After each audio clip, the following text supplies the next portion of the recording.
예술인과 관람객들의 발길이 이어지는 예술의 전당. 그 맞은편에는 클래식의 정취가 물씬 풍기는 골목이 있다고 하는데요. 고품격 문화예술거리로 탈바꿈하고 있는 서초동 악기거리입니다.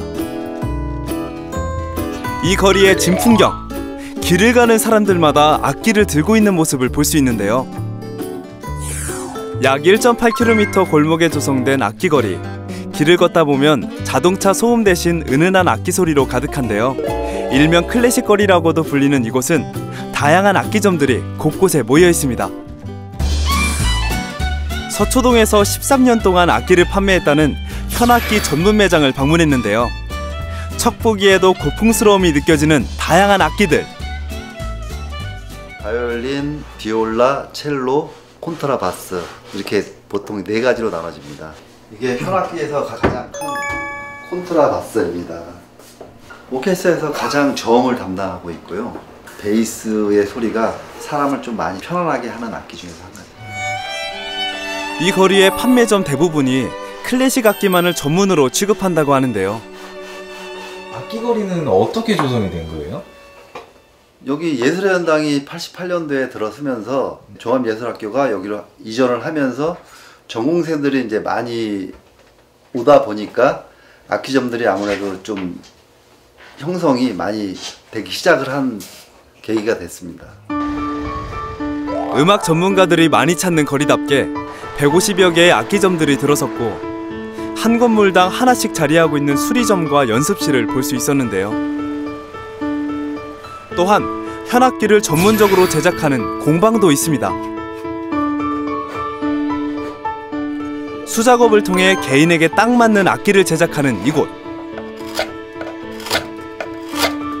하고 있는 작업이 어떤 작업이에요? 이거는 이제 바이올린의 기본적인 이제 아칭을 형성할 때 이제 하는 작업 중에 하나고요. 굉장히 이제 거칠긴 하지만은 이게 이제 조금씩 다듬어지면서 매끄럽고 이제 이쁜 이제 아칭의 뒷모습이 나오는 거죠, 이제. 그간 만들었던 작품을 보여주겠다는 장인. 수많은 노력과 정성이 들어간 만큼 굉장한 시간이 필요하다는데요. 이 바이올린 같은 경우에는 제작 기간이 한 6개월 정도 걸렸고요. 아무래도 다 하나하나 기계를 쓰지 않고 손으로 만들다 보니까 고가일 수도 있지만은 나름 저희한테는 굉장히 이제 의미 있는 작품들이고요. 어느 것 하나 허투루 만들 수 없기에 더 소중한 악기들. 악기거리가 빛날 수 있는 건 이런 장인들이 있기 때문입니다. 악기거리를 빛내는 또 다른 사람들이 있습니다. 아침부터 분주하게 한 건물에 모이는 사람들. 모두 하나씩 악기를 지니고 있는데요. 그들을 따라 건물 지하로 내려가 봤습니다.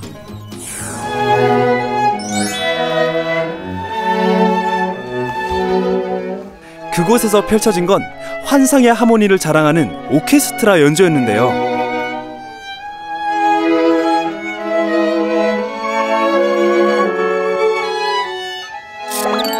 이들은 왜 악기를 연주하고 있는 걸까요? 서울 악기거리 축제가 이제 여름에 있는데요. 그거를 이제 준비하면서 앙상블로 가볍게 우리가 좀 오늘 시간 내서 우리 연습을 좀 하는 겁니다. 총 300여 회 공연 개최, 20여 년 전통의 관현악단이 악기거리 축제 연습을 했던 건데요.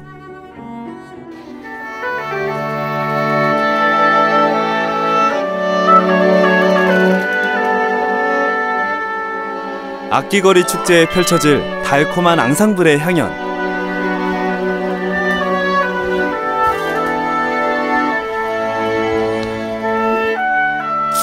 이들에게 악기거리는 어떤 의미일까요? 이렇게 음악을 한다 그러면 너무 어렵게도 생각을 하고 좀 거부감도 느껴지곤 하는데 이렇게 조금 대중적으로 다가갈 수 있게끔 음악적인 분위기의 거리를 공유할 수 있는 외부적인 사람들이 많이 와서 즐길 수 있는 거리가 됐으면 좋겠습니다. 악기거리 속 사람 사는 이야기. 클래식 음악을 즐기고 싶고 클래식 음악을 더 알고 싶다면 서초동 악기거리를 방문해 보는 것도 좋을 것 같습니다. 옛것에 대한 그리움 때문에 복고 열풍은 언제나 현재 진행형인데요. 이곳 서초동도 마찬가지입니다. 앞만 보고 달리는 사람들에게 달콤한 추억을 선물하는 그곳으로 여러분을 초대합니다. 서초동의 한 카페, 많은 사람들로 북적이는 이유가 있다는데요. 커피 맛이 특별한 걸까요? 오늘 여기가 어떻게 오시게 돼요? 그 인터넷으로 좀 분위기 좋은 카페 찾다 보니까 오게 됐어요. 평소에 흔한 거 아니라서 신기해서 한번 찾아오게 됐어요. 우리나라 이런 데가 없으니까 여기 찾아오게 되는 거죠. 카페를 자세히 살펴보니 창가에 앉아있는 사람들을 발견할 수 있었습니다. 추억의 게임 컨트롤러로 신나게 게임을 즐기는 사람들. 아니 하지 마. 이 대결의 승자는? 옛날 게임인가요? 네, 옛날에 오락실에서 많이 하던 건데 옛날 생각나서 한번 하고. 음료수만 시키면은 따로 시간비를 내지 않고 그냥 무제한으로 즐길 수 있어서 좋은 것 같아요. 음료수 한 잔 값으로 추억의 고전 게임을 즐길 수 있는 이색 카페인데요. 비행기 슈팅 게임, 아케이드 게임, 액션 게임까지 수많은 게임팩을 수집해온 사장님. 많은 사람들과 공유하고 싶어 이렇게 카페를 열게 되었다고 합니다. 많이들 아시는 슈퍼마리오인데 그러니까 최초로 나왔던 마리오로 알고 있어요. 나온 지는 거의 한 30년 정도? 벽장을 가득 메울 만큼 엄청난 양의 게임팩. 도대체 얼마나 많은 거예요?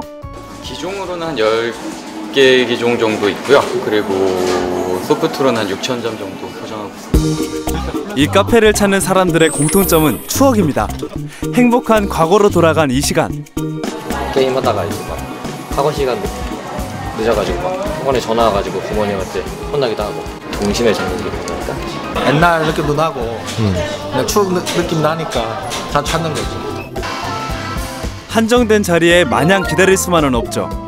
휴대용 게임기도 구비되어 있어서 그 시절 장소를 가리지 않고 게임을 즐겼던 추억을 새록새록 떠올릴 수 있습니다. 아무래도 이게 카페만 가다 보면 둘이 얘기하고 심심한 경우가 많잖아요. 게임도 즐길 수 있고 그래서 더 재밌는 것 같아요. 일에 지쳐 잠시 쉬고 싶다면 어릴 적 근심 걱정 없이 맘껏 즐겼던 고전 게임에 푹 빠져보는 것도 힐링의 한 방법이 아닐까요? 크고 작은 건물들이 밀집해 있는 서초동.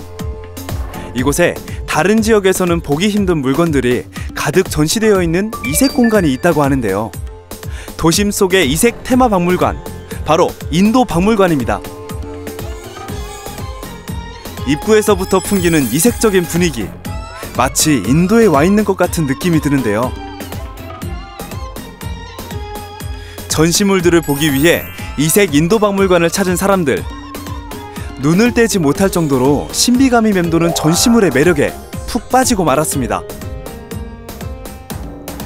이번 특별기획전에서는 석가모니의 형태를 다양하게 표현한 석상들이 눈에 띄게 많았는데요.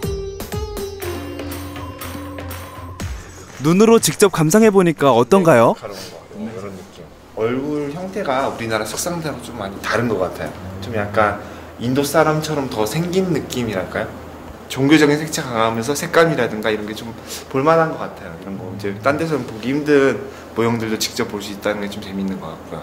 인터넷에서 봤을 때는 그냥 그림 같은데 좀 더 살아있는 느낌이 많이 드는 것 같아요.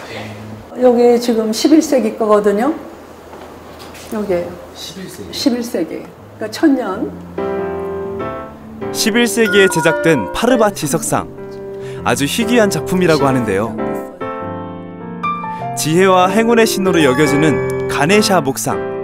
인도 식당에 가면 자주 볼 수 있는 모습입니다. 고대의 석상과 조각은 물론 근현대의 직물, 악기, 공예품까지 다양한 인도의 작품이 전시되어 있는 박물관. 몇 점 정도 보관하고 계셔요? 지금 한 5,000점 작은 것까지 다 보면은 이 박물관에는 지금 한 300여 점 좀 고루고루 전시를 한 거예요. 2011년 박물관을 개관한 김양식 관장. 인도 정부에서 최고 시민상까지 받을 정도로 인도에 대한 애정이 남다르다고 합니다. 많은 그 친구들한테 다 보일 수 있는 자리가 마련되어주면 참 고맙겠다 하는 희망을 갖고 있습니다. 아이들에겐 배움의 장으로, 어른들에겐 나들이 공간으로 이번 주말엔 서초동의 이색 볼거리 인도박물관을 방문해 보시는 건 어떨까요? 악기거리에서 클래식을 음미한 후 고전 게임 카페에서 달콤한 추억을 되살리고 이색 인도박물관에서 색다른 볼거리를 즐기는 세 번째 마실길 완성!